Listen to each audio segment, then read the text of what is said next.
Hello, and welcome to the Metabolism-Based Therapies in Epilepsy workshop. We are really excited about this workshop and hope that you are as well. My name is Adam Hartman, and I'm one of the program directors in the Division of Clinical Research at the National Institute of Neurological Disorders and Stroke. I'd like to start by thanking our organizing committee for all of their hard work, time, and dedication in this project. Doctors Juan Pascual and Mackenzie Cervenka are the co-chairs of this workshop. Other people who have really helped a lot from NINDS include Vicki Whittemore, Andrew Breeden, Christina Sagar-Lanchas, Nick Wims, Tim Lydon, Toya Rogers, and Nadrian Teklar. We also are fortunate enough to be co-sponsored with NIDDK, represented by Christopher Lynch, and another key member of our organizing committee is Yisong Wang from NCCIH. To put things into a larger context and framework, this workshop hopes to address a number of gaps. The first is that the quality of preclinical and clinical studies has been somewhat limited over time. Part of this is because there are certain properties of the diet therapy that make rigor more of a challenge, things like complete blinding in both preclinical and clinical scenarios. Another gap is that translation from bench to bedside also has been somewhat limited, again, partly because rodents are better adapted than humans to starvation conditions, which has an impact on how we take studies from rodents and then try to apply them in the clinic. The third gap is that research that tests and compares different dietary treatments in the same animal models is limited.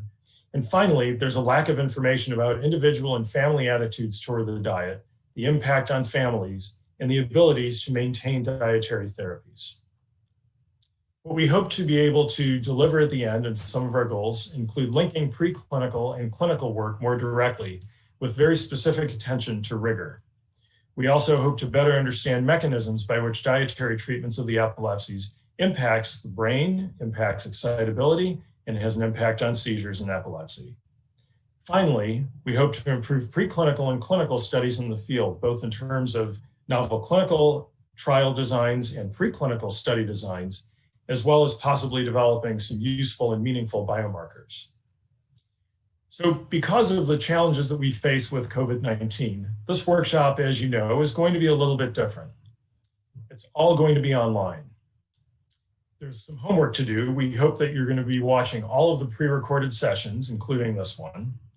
And then that's going to be followed up on November 9th with a live workshop where there will be a brief summary of each of the pre-recorded sessions, followed by panel discussions with key questions posed to our discussants.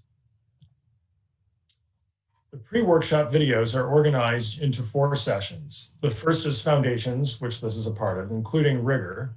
Session 2 is going to be preclinical research, including dietary components. Session 3 will be translational research, and Session 4 will be clinical research. Our live workshop on November 9th will assume that you've watched all of the preclinical videos.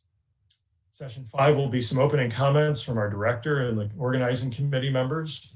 Section 6 will focus on rigor, and then reflecting the preclinical pre-session videos. Session 7 will be preclinical, Session 8 will be translational, Session 9 will be clinical research, and then in Session 10 we'll have some closing comments.